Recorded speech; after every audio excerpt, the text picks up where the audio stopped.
Also now at 6, a neighborhood in shock after gunfire rattles the quiet of night. A man is dead, another taken into custody but then let go. A lot of questions about what happened on that street in Chesapeake. Good evening. Our other big story at 6, deadly violence in a neighborhood that's not used to it, and an unusual turn of events that followed. This happened just before 3 this morning on Woodford Drive in Great Bridge. Our overnight crew captured video of police investigating. 26-year-old Jonathan Kaysen died in that shooting, and police had a suspect in custody but let him go and did not charge him. 10 on your side's Andy Fox talked to one of Kaysen's friends. A friend stopped by to remember John Kaysen. I also visited with the Kaysen family, who did not want to comment on anything involving this case at this time.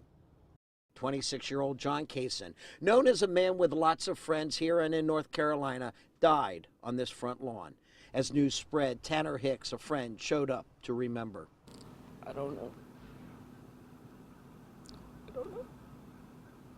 When you think about him, what do you think about? It's the best guy that could possibly ever know.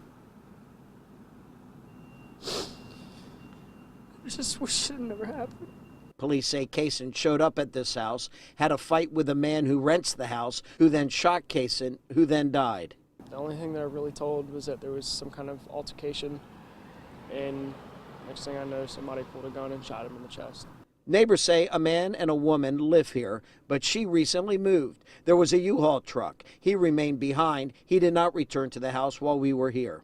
I don't know her personally. I've never met her. I've heard John say that he has hung out with people over here.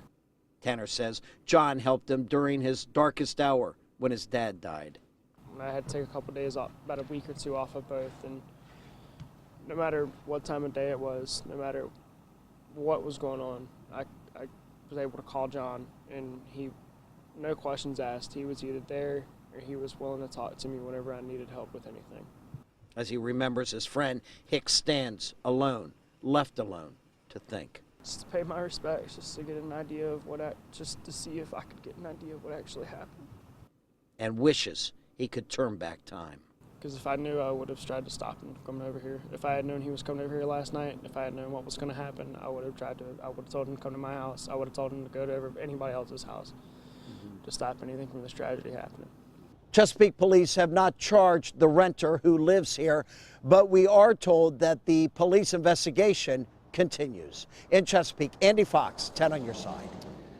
Thank you, Andy. A lot to figure out in this story, so we're going to keep you updated on air and online all the time at WAVY.com.